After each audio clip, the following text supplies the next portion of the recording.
There are a lot of issues with multiplayer games these days. It's not like there weren't issues before, but there are some newer ones cropping up lately. The issues being less about the gameplay themselves, but a bit more general. Most multiplayer games these days are incredibly toxic to play. Some fare better, but most of the time you're gonna have to deal with a few toxic players whenever you play. When I say toxic, I don't mean just general jerks, but rather people who are racist, sexist, homophobic, etc. Maybe they cheat or grief or harass other players using some other method. Point being, these kinds of people are all over gaming and there's not really a whole lot you can do to avoid them. Interestingly, I don't remember this being much of a problem when I was younger. That's not because people have gotten worse over the past decade plus. Games themselves have changed in a way that both enables these kinds of people while making it harder for other players to avoid them. And one of the main issues is because of matchmaking systems. Now don't get me wrong, these systems have their place in some games and some modes in games. There's nothing wrong with having a ranked competitive queue or something along those lines, and allowing people to queue up for content in MMOs improves many aspects of the game even if it draws away from some others. But overall, just shoving a matchmaking system into a game is going to make that game much worse for the experience. In fact, this happened to one of my favorite games. In 2016, Valve released a TF2 update called Meet Your Match. One of the things this update did was add a matchmaking system replacing the old quick play option, a system I'll get into in a moment, with a queue for official Valve servers. This system had problems at launch, but functions well for the most part these days. The problem was just how drastically it changed the TF2 community. Casual became the default way of joining a game, and was even required to spend some time playing if you wanted to play the competitive mode, and didn't want to spend $5 to buy a competitive pass. When you queue up for casual, you choose what maps you want to play on, and the system will throw you into an official server playing one of those maps. You'll hop in, be placed into a random team during any part of the game, and play. When you leave, whether it's when the game ends or prematurely, you may or may not see any of the people you just played with again. Before this update, the two main ways of joining a game were through the server browser itself or through Quick Play. The Quick Play system will let you choose a game mode and then throw you into a server running a map of that game mode. Basically designed to, as the name suggests, quickly get you playing. The important difference between Quick Play and Casual, though, is that Quick Play would also use community servers, the same servers you'd access by using the server browser. Not every community server would be used for Quick Play, however.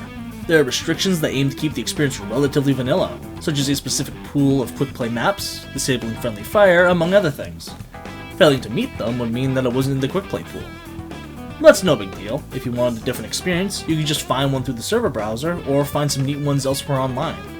Various online communities even have their own servers that you can join and play with other members of that community. Using these servers, whether they're part of Quick Play or not, had a lot of benefits over current day matchmaking, including solving basically all of the problems matchmaking systems have. These servers had rules, they were moderated. Usually those rules came down to don't be a jerk and don't cheat, but they're still enforced by admins and moderators. If an edgy 12-year-old was calling people slurs, they would get banned, provided you're playing on a good server. If someone was hacking, they would get banned. If someone just overall causing problems and being a nuisance, they would probably get banned. Sure, some servers would exist where those kinds of players are allowed, but you could just blacklist them and never play on them. None of these things happen in matchmaking, though. If you hop in casual, there's nothing stopping people from doing those things aside from a vote-kicking system. If someone's shouting slurs at people, you have to vote-kick them and hope the rest of your team decides it's worth kicking, and doesn't think it's okay to do as well. And if they're on the other team, there's nothing you can do save for muting them. But muting chunks of the server you're playing on, or just disabling chat entirely, doesn't make for a good community experience. Plus, it does nothing about the other usernames or custom weapon names, or even custom decals players might have. Plus, you have to rely on the enemy team to vote kick a hacker, which they might not do if they don't believe you, want to benefit from the hacker, or are unable to because the hacker's in a big party. And outside of TF2, a lot of games just don't have vote kick systems at all. Even currently in TF2, there's a bot crisis, where loads of automated players join servers and occasionally make them completely unusable. And community servers would make this a complete non-issue because they could immediately be banned. But those aren't the only benefits. Community servers are just outright better because you can find almost any experience you're looking for. Don't like random crits? Go to a server without them. Think a certain weapon is unbalanced? Go to a server where they're banned. Can't find what you're looking for? Host your own. Plus, they were allowed so much community content to really stick around.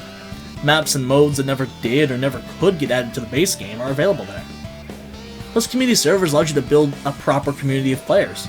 Become regulars on certain servers, maybe befriend some of the other regulars there. You'll play with people you start to know and like instead of just with random groups you're unlikely to see again. Not only that, they also increase longevity. For a lot of games, once the official servers die out, the game is impossible to play. You can't even buy a game like Lawbreakers anymore. It only came out less than 4 years ago. While the original Counter-Strike from 2000 is still for sale on Steam and still has people playing it. There's nothing stopping you from getting some friends together and playing it. Okay, you might be thinking, but don't community servers still exist? And for TF2, yeah they do. But there aren't nearly as many of them, and those that are still there aren't nearly as popular. Most people play using casual these days, so these servers are basically starving for other players. And if people don't play on them, then there's no reason for the host to pay for them still, and they get shut down. Some will always stick around though, but it's far beyond its heyday, much like the game itself. Never having added casual matchmaking wouldn't have solved that issue. There'd be far more community servers than there are now.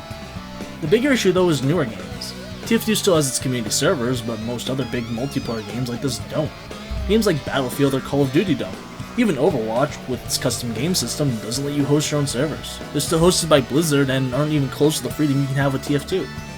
As it stands, matchmaking systems have made games far less enjoyable to play.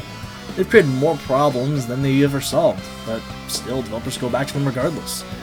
Maybe one day that'll change, and these systems will simply have been another trend that dies off, but sadly I doubt it.